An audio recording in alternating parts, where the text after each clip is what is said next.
Hello, everyone. Welcome one, welcome all to the seminar. I mentioned yesterday that today was going to be an important one for your rating performance, even more important than understanding those key rating principles I went through yesterday. As far as your personal raid performance goes, your UI and plugin setup can easily be the most influential aspect to your success. There are so many things that can be done to make your time easier, to make your play smarter, to make your execution smoother. And there are also plenty of pitfalls that you can run into as well, and I'll be helping you avoid those today as well. We've got three main topics that I want to go through today, and then we'll have our Q&A. And I'll try to keep things brief, but some of this stuff is really key, so I don't want to skip over too much. But before we dive in, I wanted to mention why this is all so important. It really comes down to one main idea, and that is information.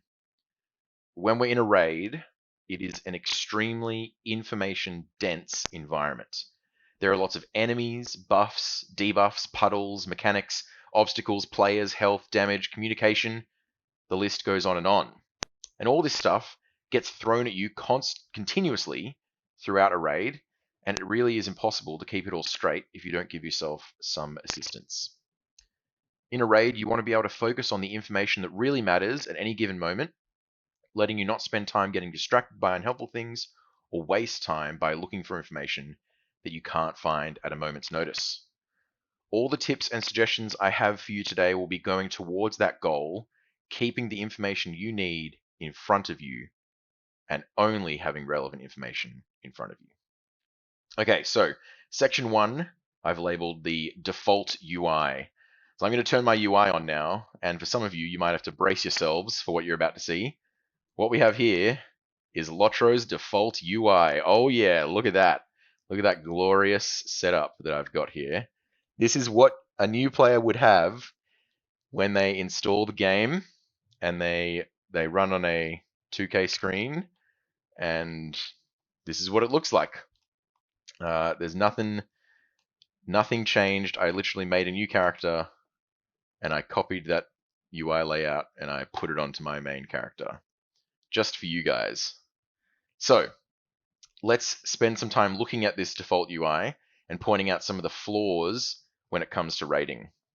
Now, aside from basic cosmetic issues like the little soldier icon being here and my chat window being small and my alt bar is floating in the middle of the screen, those are all things that a normal player would probably try to fix. They'd probably go and move him to a nicer spot, make the chat window bigger, all these sorts of things.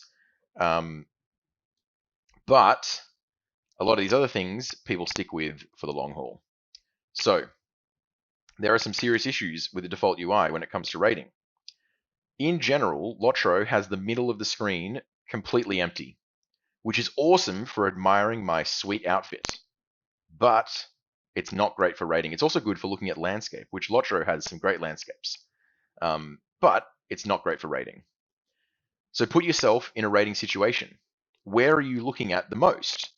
Well, it might depend on how your UI is set up, but I would hope that a decent amount of the time you're looking at your character in the middle here and your target in the middle of the screen. You're looking at whatever your camera is pointing at. You have to be watching out for where you're standing, where you're moving to, where your target is, and the more time you spend looking elsewhere, the more time that you have to miss important things. How many times have you been late to move out of a breath from Primal because you were looking up at your health over here or down at your skills all the way down here? All the action in the raid is happening where your camera is pointing. And so if all of your important information is scattered to the edges of the screen, you're losing time moving your eyes from place to place to find that data. It adds up over the time of the raid. So what can we do about it? Well, let's use the player and the target frames as an example. By default, these sit all the way up here. I don't know what my little character thing is doing outside the square, but that's weird. Anyway, they sit up over here, and they're quite small depending on your screen resolution. And your player frame is probably the thing that you have to check the most when you're in a raid. You need to know how much health you have at all times. So you're looking up there really often. But it's all the way over here, and it's not where the action's happening, so your eyes are continuously darting back and forth, not looking at where you need to be looking at. So, let's move it. I believe the default shortcut for moving your UI elements is Control \. Please correct me in the chat if that's incorrect. But I have mine bound to Control U, so I will do that. Okay, yeah, that's correct. I've got confirmation. Control \ to move things. I've got mine bound to Control U. So you can move your UI elements by doing this. And so I'm going to move my vitals right here into the middle of the screen so that I can see them at all times when I'm raiding. They're still a bit small though, so I'm also going to make them bigger. And you can do this by going to your options, and you can go to your UI settings, scroll all the way down, there's some scales here, UI scale, and the one we're looking for is vitals, and I'm going to make that about 25% bigger for my screen. And then we also have opponent vitals. I'll select myself again so we can see them, and I'm going to make them about 25% bigger as well. And I'll move this a bit further out. So you still want to be able to see your character and what's going on beneath you, but now you can see that I've got my health and my power and my buffs really close to the middle of my screen, and I don't have to be moving my eyes all about the place to find that information, especially because it's information that I need all the time. Now that's just one example. So what I'm going to do now is I'm going to load my UI layout, and we can see what's different. Now, if you don't know how to do this, you can save UI layouts with a chat command. It's /UI layout save, and then whatever name you want to name it. I've called mine Volden. Maybe someone can type that in the chat so people can use it if they wish. /UI. Yeah, that's it, Prudence. You've got it. And so I've saved mine, and I'm going to click that. Sometimes you have to load it twice to get everything to load properly and go into the exact right spot. But that is my layout. And so let's have a look at what's different from the default layout. So for starters, I've got my player vitals and my target vitals in the middle of the screen. Yeah, that is the counterpart, the load to load the one you've saved. I've got my player and my target right over here. I've also got the target progress bar. Let's see if I can use I won't actually travel, but if I use like return to Scarhold, you'll see all my progress bars here. Apparently it doesn't show up if I'm selecting myself. Hey, someone, hey Barth, use a hunter travel skill, but don't actually go anywhere. Oh, it doesn't show up. Why not? That's so weird. Oh, maybe because I don't have names on. Go again. I didn't have names on. You do need to have names on to see target progress bars happening. There you go. Guide this one. It's right in the middle. Okay, you can stop. You don't need to travel. Oh, bye. He's gone. You can see it's right in the middle, so I can see when someone is doing an induction. It's right there over my face. What else is important? I've got the assist window is right here, so I can easily select the target assist target. My progress bar is right here beneath my skills. My skills are in the middle of my screen. Let me try and load one more time to get them all lined up nice. There we go. My skills are right here in the middle of my screen. They're off the bottom row. My fellowship panels are closer to the middle of the screen. My selections target is right next to my target. It's right next to it, just here. All these things are in a really helpful spot so that when I'm in a raid, the information that I want is right there at all times. And the other thing that you might notice is some of these less helpful things are not in the middle of the screen, they're actually at the edge. So the minimap is at the edge. Don't look at the minimap very often during raid. I've got my examination tooltip. My tooltips are up in the top. I've got my mounts and stuff are on a skill bar down the bottom, my travel to home, and my hope and my shield spikes are all on the left here.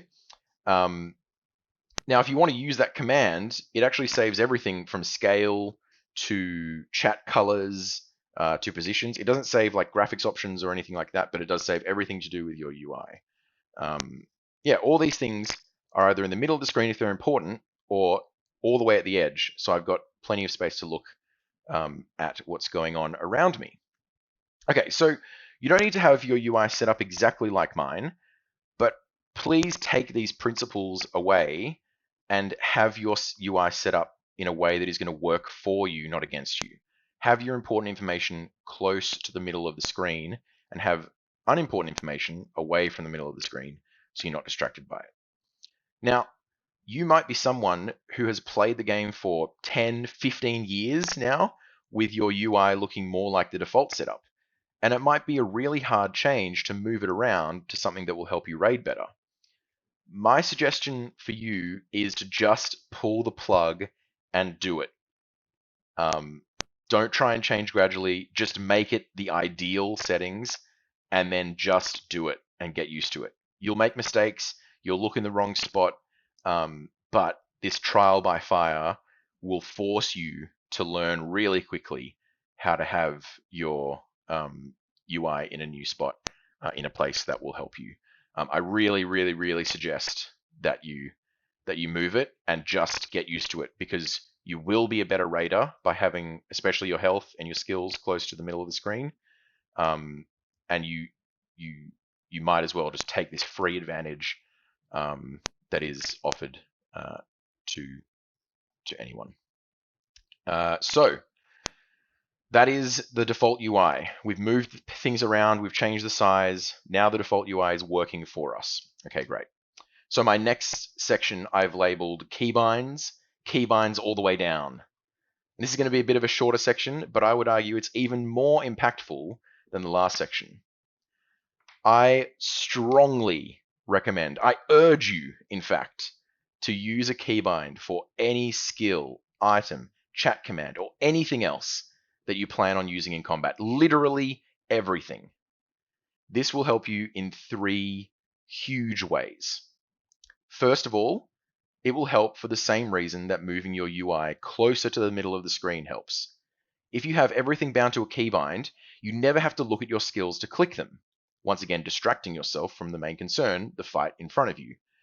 This is kind of lessened if your skills are in the middle of the screen, because you don't have to move very far to look where to click them, but really, it still saves you a lot of time. Secondly, it will help save your mouse for what it's really good at and useful for. Moving your camera around. This is what your mouse is really good at. It moves your camera really quickly if you need to look around. It helps you change your target. It helps you move your character. It helps you, even like run around. If you hold both mouse buttons down, you run around. So I would really recommend you keeping your mouse for that function rather than the slow clicking of skills. And that brings me to my third and final point. Very simply, it is just faster to use your keyboard than your mouse. It's just faster. Moving your mouse between targeting an enemy and clicking a skill is time lost. Rapidly moving your mouse to hit a cooldown like Warrior's Heart is slow, and you might just straight up die before you get there. As a healer, it gets even worse. Moving your mouse, constantly changing your target depending on who needs heals, and then moving back to your skill bar is painfully slow, and other characters might die because you're taking too long to click your skills. Now, as I said, this is lessened if your skills are in the middle of the screen, and the same with your fellowship panel. If it's close to the middle, you can really quickly go. And I know this is polarizing, and it's an even bigger adjustment to moving your UI around than moving your UI around. And there are players who play at a high level and click all their skills, but I would argue, and most of them agree, that they are playing at a handicap. You can work with some sort of hybrid setup where you have some main skills on keybinds and you're clicking some less common skills, but even them, I would recommend keybinding them and just getting used to hitting them. You're just going to be faster in every situation. Now, I have the same advice for how to switch. It's going to be really hard. but I would just recommend setting up those keybinds and just never clicking skills. Just be really slow at finding how your hand feels clicking the skills on your keyboard. It's going to take a little bit, but it really does help. And you can really have them in comfortable spots, or as someone has just mentioned, there are peripherals like having extra mouse buttons to go crazy with it. I don't have extra mouse buttons that I use. I just have a 2-button mouse, well, with a scroll wheel as well, obviously, and I have my keyboard, which is all default. And so I'm going to tell you how I set my keybinds up. You don't have to do it the same way, but you might find this helpful. So I have the numbers 1 to 5 for my main skills. I technically also have 6 bound, but I put skills here that I hardly ever use. Otherwise, I have Q, I have E, I have R, I have F, and I have V, all bound for 5 extra easy to access keybinds that are right close to my movement. Obviously I use Shift, Control, and Alt on all of these, and that gives me 40 in total. And finally, I have Control plus WASD for my wound, fear, poison, disease, resist potions, or removal potions. That gives me 44 really easy to click keybinds. And to be honest, I just moved the keybinds that were on those spots to other places. They're not as important as hitting skills in a raid. Now, what I also find really helpful, especially if you play multiple characters, is to have similar skills on the same keybinds across toons. So you don't have to relearn the whole system from scratch. For example, for every character, I have my main rotational skills on 1 to 5. I have some less common, but still fairly well used rotational skills on Shift 1 to 5. I have my defensive skills and self-heals and that sort of thing on Control 1 to 5. I have AoE abilities on R. I have movement on V. I have taunts and buffs on F. I have my interrupts on Q. I have and stuns and that sort of thing. I have my cleanse on E on every character. I have my morale pot on Shift E on every character. I have the rejuve potion on Control E on every character. And then, as I said, I have my fear, wound, poison, and disease pots on the same keybinds for every character. This is like so helpful for swapping between characters, but just in general, please try keybinds. Go through the trial by fire. You will be a better, faster, smoother player if you get used to using them. They make a huge difference, and I personally noticed my own performance go way up when I got used to using keybinds. Okay, so that's keybinds. So last section, I've labeled section 3, plug into the data. So as I've said before, raiding is an information dense environment, and it really helps to pick out the information you care about most. And plugins are a great way to do that. I know some of you have never used plugins before, but since we're a bit lower on time, I'm not going to spend long talking through all the setup for all these. If it's in high demand, I am happy to make some tutorial videos in the future explaining how to set them all up and use them a bit more in depth. But what I will do is I'll briefly explain where and how to get them, and then I'm going to walk through 5 plugins that I think every single raider should use. Okay, so the first thing is, where do you get plugins? And the simple answer is the Lotro Interface website. LotroInterface.com hosts almost all the plugins for Lord of the Rings Online. When you download it, all you have to do is put the folder into your Documents folder. There'll be a Lord of the Rings Online folder, and then you should either make or you'll have a plugins folder in there. You just put the plugins in there, nice and easy. But most people, if you don't use this, you should use it. Most people use the Lotro plugin Compendium. You can find this on Lotro Interface, and it's an external tool that runs, and it looks like this. And you can add all the plugins that are on Lotro Interface right from in this interface, and it will it'll just set up using your install path for you. It's super easy. You just search for a plugin, whatever. I just find the calendar plugin. I don't use this, but it's here. You can click on it and it shows you the description. You can click on view and it takes you to the website. But then you basically just select it and you press add and it gets installed. That easy. All my installed plugins are here in this tab. Yellow if they need an update. I don't really use these ones anymore, so I haven't updated them. But all these are the ones that I have installed, and it's super easy. You can just scan, update. It all works really, really simply. Okay, so once you've actually got the plugins, you can access them in the game from this menu, the Lua Plugin Manager button. So you go to this up arrow, System Plugin Manager. You can also bind it to one of these buttons down here in your UI settings. You can set up these toolbar slots, and I have one of them bound to my plugin manager. You click that, and it brings up all your plugins. All right, so this is how you load and unload plugins. You can basically select a plugin. The first one I'll be talking about is Combat Analysis. And once you select it, you can say who you'd like it to automatically load for. I load this on every character. But you can select just your main if you only care about that. And there are also options once you've loaded it. So I'm going to walk through these plugins and I'm going to load them and explain how they work, what they do as I load them in. So first up, Combat Analysis. Load it in. We get some options.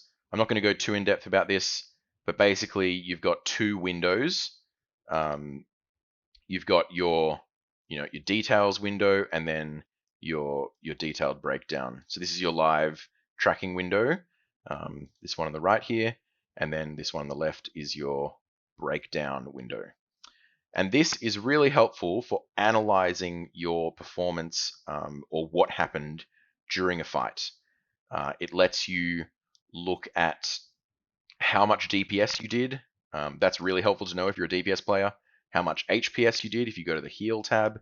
How much TPS, how much damage you took per second. That's helpful if you're a tank. And it will show in here.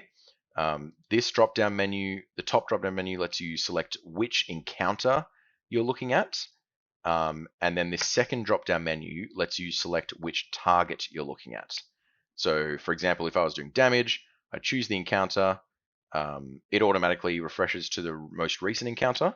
But sometimes if you die, there'll be like bleeds on it. It'll make a new encounter. So you might have to go back a bit and find the actual fight. Then you can see all the damage you did in that fight. But if I want to see only the damage I did to Hrimmel, I'd use this second drop-down menu, and I could see that. Now, additionally, you can see the breakdown of your damage here, and all these stats will show up. You can see your total damage, your total DPS, how many attacks you made, but even more importantly, you can see how much of your hits got avoided, how often you crit, how often you devastate.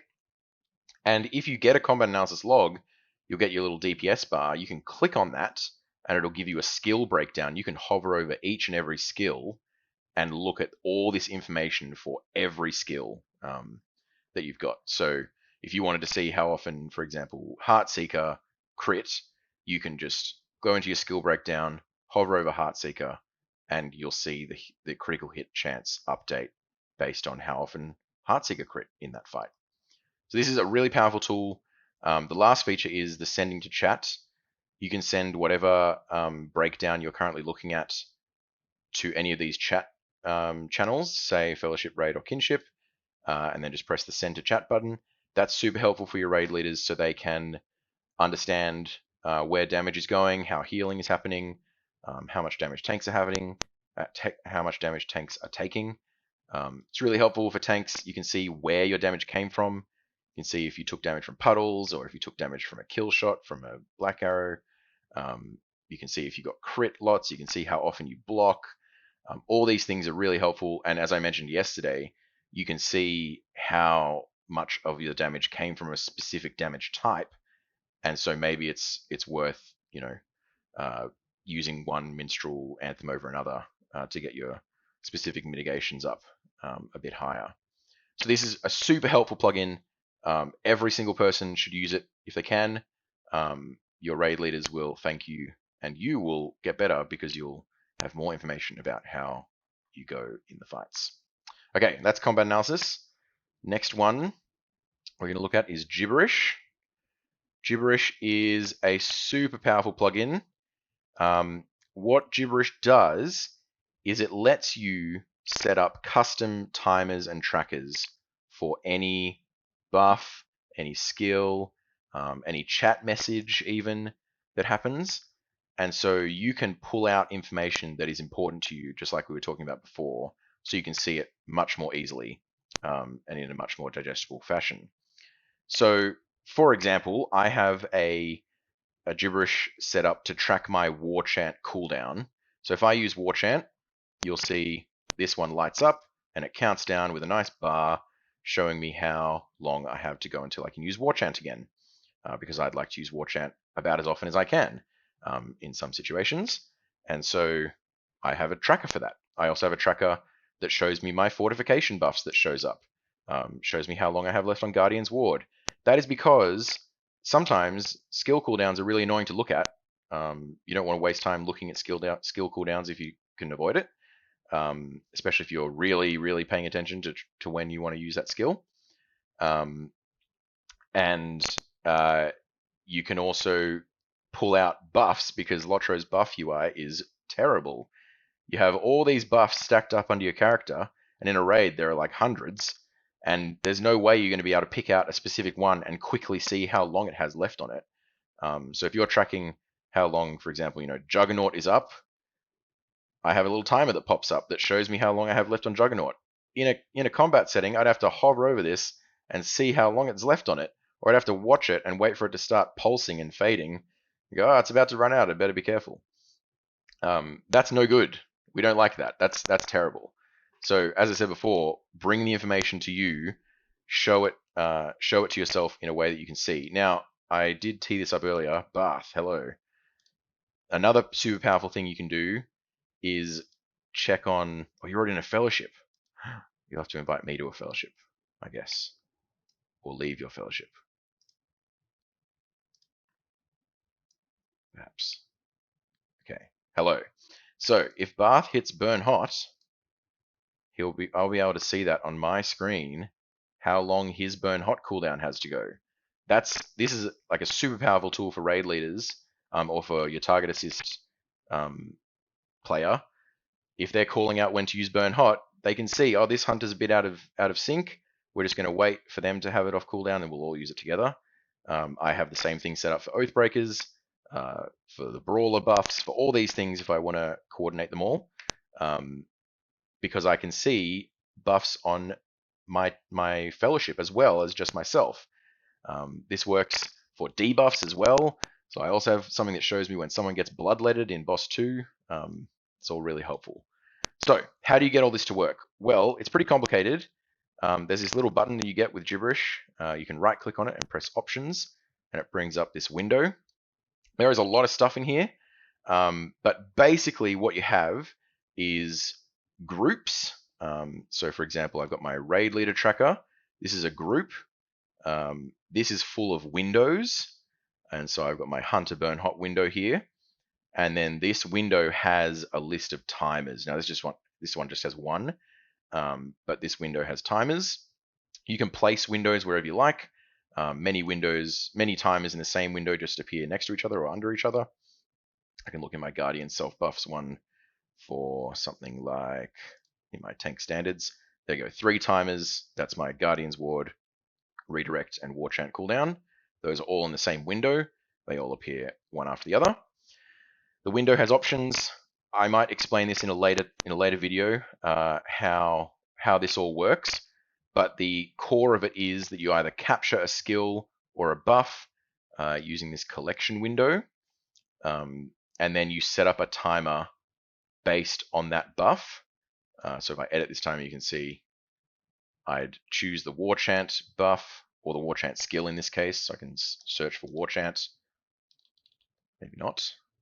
There it is, war chant skills, and I can click on it, and it will select it as the target. I set up all these settings, and it works fine and dandy. Now that's very complicated, but the great thing about Gibberish is that you can leech off other people's hard work, and I encourage you to do so.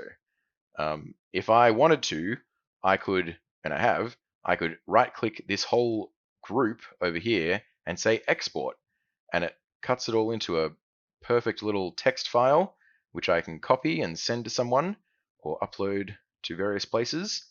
And another person could come in, copy all that text, and just come over here and press import, and they could paste all that text into here, and they would get the exact same setup that I have on my screen. And that's the biggest benefit about using Gibberish over something like buff bars or one of the other ways to track buffs. You can super easily copy someone's setup and bring it over to your computer and your game. So as I said, I won't go too much more into detail about how specifically Gibberish is set up, but take the opportunity to steal people's scripts. There's a website that hosts a bunch, but also we'll be posting a bunch in this server so you can use them. And I hope you can see how useful they are, because they bring the information to you, as I said. Okay, last three are a bit quicker, so let's go to the third one. Third one is MiniRaid. I don't use this one super often myself because I don't play a healer very often. But what MiniRaid does is, I hope you'll be able to see, it added these frames down here. And what it aims to do is replace or supplement your party's vitals. It can also replace your own if you wish, to be these really clear green boxes that go down as people lose health. They also change color as people lose health, so they're really good for healers. And I would recommend having it like right down here, right near your skills, or even closer to the middle of the screen somewhere if you're a healer, so you can see them really easily and track their health really visually and really easily instead of having to track this tiny bar. Or if we're in a raid, it's even worse. It's an even smaller bar. It's not helpful at all. So MiniRaid works really well to help you see all that information really clearly. It also can be set up to track debuffs and other effects on your fellowship. So you can really quickly know when to cleanse them, or you might set it up so that it tracks for bloodletted, and so you know who you need to full heal. Yeah, it's really great. It's another one that you can use for tracking buffs and debuffs. I would suggest using Gibberish for your own personal buffs much more than MiniRaid, but up to your own personal preference. But yes, MiniRaid is very, very powerful for healers specifically, so they can get that information to them really, really efficiently and clearly. All right, two more, and these are ultra simple. First one that I want to show you is VitalTarget. There are a couple of plugins that do this, but all this plugin does is it shows me the percentage health of my target right next to, and you can move this box wherever you like, but I have it right next to my target frame, so I can see the actual health because I like knowing that. You can change in Lotro whether you want, you can see the full health or you can see the percentage health. I like knowing the actual health because it's helpful for knowing if an ad is very tiny and I just need a couple of skills to burn it, or if it's really big and I'm going into my full rotation. It depends what is going on, but having this percent really clearly right next to it really helps for bosses, especially the bosses we have in our current raid, which trigger their phases on specific percentage values. So having that really easily right next to your target is really helpful. Again, same principle, keep the information exactly where you want it at all times. And last one, this is just to help with people who have trouble finding their mouse, which is me. I use the mouse finder plugin. It just puts a big old circle around my mouse so I can see, even if I've moved it all around the place, I can just quickly see where it is, so I can be targeting people really accurately. And that's the main use for it, making sure you can quickly target the right target. Okay, so that is plugins. There are many more plugins that people use that are helpful. Try not to clutter your screen too much. Keep that principle of only having the information you need visible, but use plugins to your advantage to bring the information that you do need into your focus, and they will help you very much. So that's all I have for you up front. I'm now happy to take any questions you might have. You can either raise your hand or write them in the chat, and I will answer them to the best of my ability. Try to perhaps refrain from like super specific plugins, like questions, because I might not know exactly how they work. But if you have a lot of questions about gibberish or something like that, I probably will make a further video that won't be live. I'll produce one. Prudence has a question. Once you set up gibberish for one tune, is it set for all tunes? Yes. So this options interface here is global, but which gibberish timers are loaded, so you can see these checkboxes determine which ones are loaded, that is specific to the character. So everyone has, all my characters will be able to see all these, but you can see like my Minstrel Blue setup is not loaded on my Guardian because that would be silly. So I don't have that loaded, but I could if I wanted to. So yeah, there's a bunch of stuff that you can load or not. But yeah, that's global to your account, and then your characters have specific checkboxes for all those. Khan has just posted very helpfully the gibberish database website that people can upload their gibberish scripts to, and you can find some useful ones there. Take them with a grain of salt, download them, try them out, see if you like them, learn how to change them, but they are very helpful to take and use. Shay has a question about gibberish. How to resize some timers on the LM one I did, like tar, SI. Okay, so the resizing all happens in the window options. So what am I going to destroy to show you this? Probably, yeah, let's just do my Guardian ones. So you can see my Guardian timers are here. This is a window. So the tank standards window has settings. The group as a whole doesn't have settings, just this window. And these settings are going to affect every single timer in that window. So I've got 3 timers here, and if I change any of these settings, it's going to affect all of them. So the width is one I could change. Right now it's 175 pixels wide. I could change it to be 500 pixels wide. I could save that, and you can see now they're all that wide. I can change them all to be 100 pixels tall, and there they all go. So bang, they're huge. This is the same for windows of all types. They all have these settings. So for example, my fortification stacks, maybe if I show, no, it's not going to show up unless I actually have some fortification stacks. I don't think I have any that I can easily just turn on right now.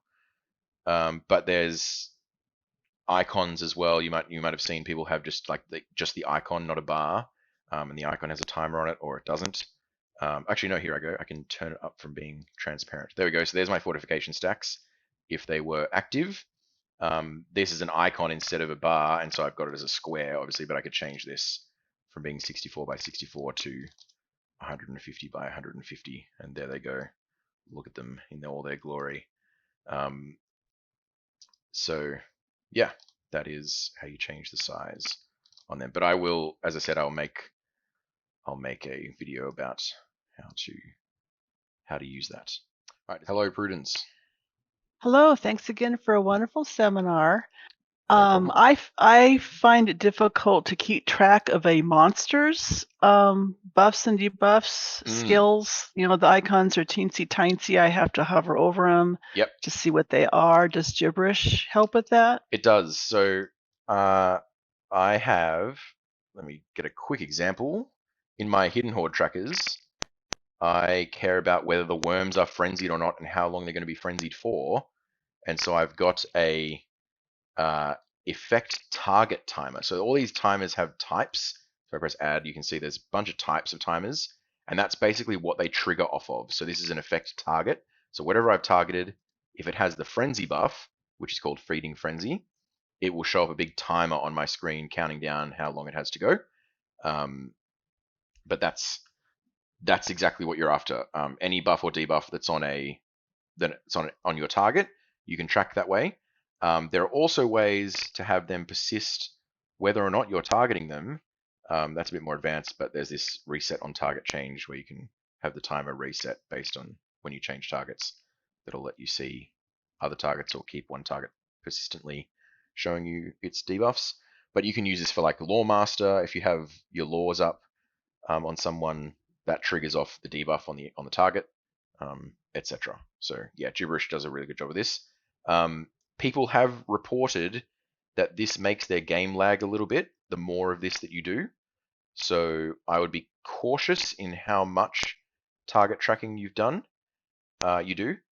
But I have never noticed it get bad, and I have done it quite a lot. When I have like all my raid tracking on, like every debuff I care about in the raid is tracked with a timer, and it didn't lag my game at all.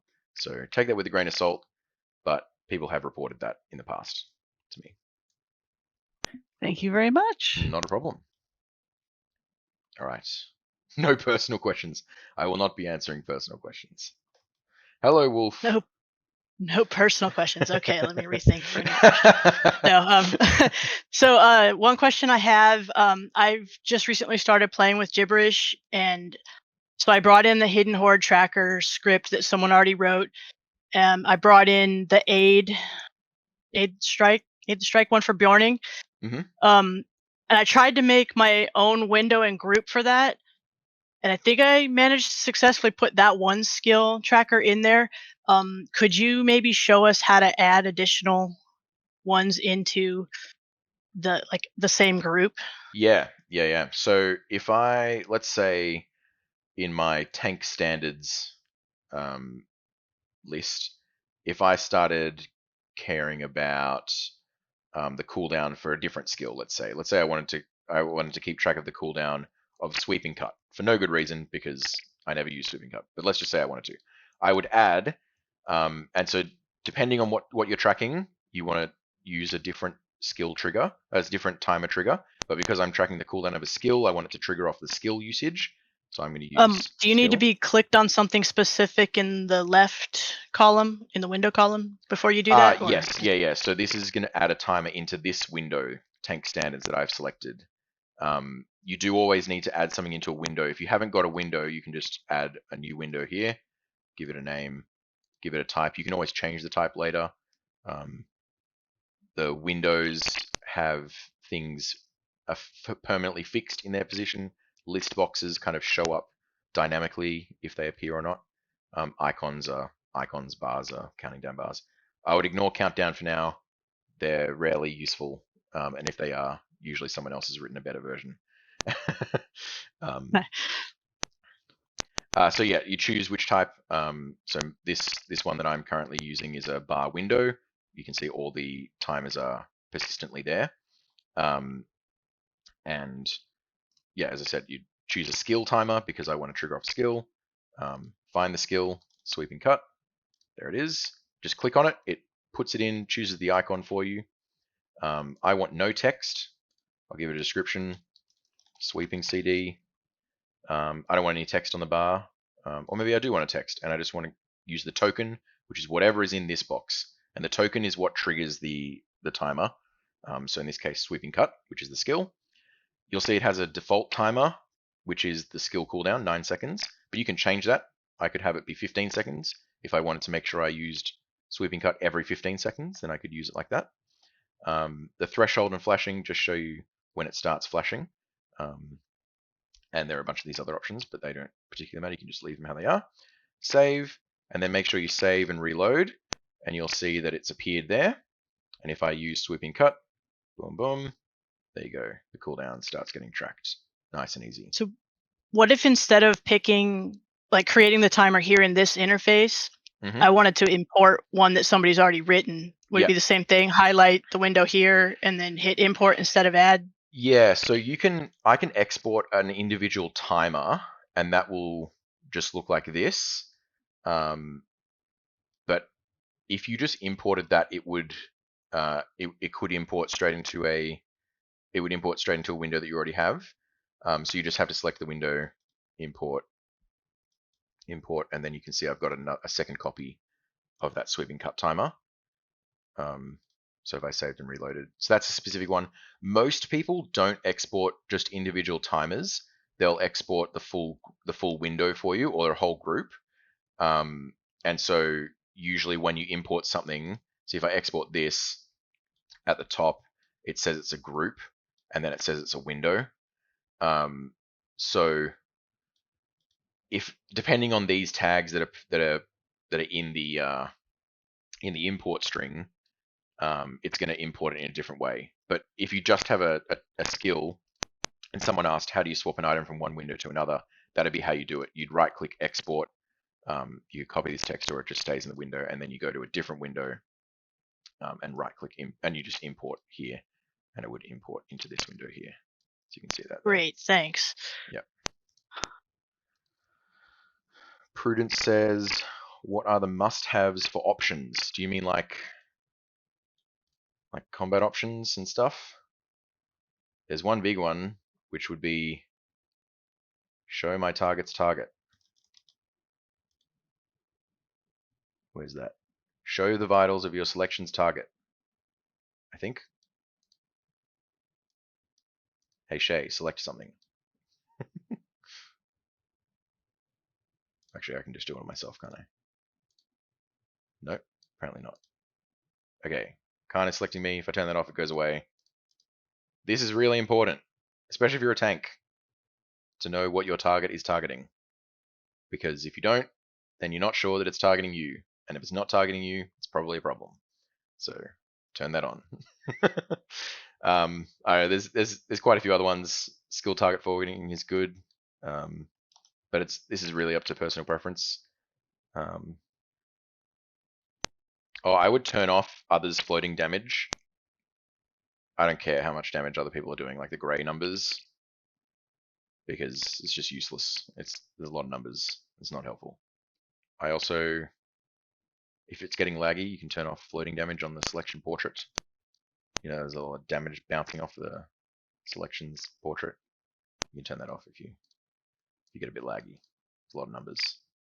Forv has mentioned, discuss the differences between Prime and Gibberish. Prime is a great plugin. It is like a out of the box, always works, quote unquote. It doesn't always work, but theoretically it always works. The idea is that the people who've made Prime have done all the work for you, and it just works out of the box, and everything gets tracked, and you just do it. You just look at it and deal with it. There is a lot of, you can customize it a lot, which it is helpful for. I think of Prime as being a bit outdated in favor of Gibberish. I think that there's only a very few things that Prime can do that Gibberish can't, and most of them are irrelevant to me. I don't run Prime anymore. I only run Gibberish for my tracking. I don't run buff bars or anything else. And I don't run MiniRaid on my Guardian for the most part to track things either. So everything is Gibberish. So yes, I don't think you need to use Prime. But if you do use Prime and you like it, then go for your life. There's a lot of work that's been put into that plugin. Yes, there is a reload button. Gibberish has a really cool option that says auto reload, and that means whenever someone leaves or joins your fellowship, it will reload the plugin automatically. That's really helpful. I wish it did it when you change trait lines as well, because things also get out of sync when you change trait lines. Just as a heads up. Would a raid leader use MiniRaid to keep track of people? Sure, you can use MiniRaid to keep track of people. As I said, I use Gibberish instead to track the buffs that I care about that people are using. I tend not to try and micromanage people as a raid leader because I want them to play well. I don't need to play all their characters for them, but I want to know when their burn hot's coming off cooldown. I don't want to have to ask them and then have to look and then find out. So if having that information for me, I can just keep it in my head on my screen, and I don't need to bother them. But yes, I'm sure people can use MiniRaid over Gibberish. It's totally a fine way to use things. Yeah, I just don't. That's my personal preference. Can Gibberish tell when you have debuffs on you? Yes, it does. it does, that would be the effect self timer, and the effect group timer does everyone in your group. So that's really helpful. Obviously in Hidden Horde, you've got things like the tank debuffs. And so the Hidden Horde Boss 2 tank debuff is Maul, and that's an effect group timer for me. So that tracks everyone's stacks of Maul. It also tracks the dots in Boss 1, it tracks the bleed, it tracks the debuff in Boss 3. I also use it for the eyes. I have effect groups for Blizzard and Impending Blizzard to show me so I can call out who has the eyes. Yeah, I use that a lot.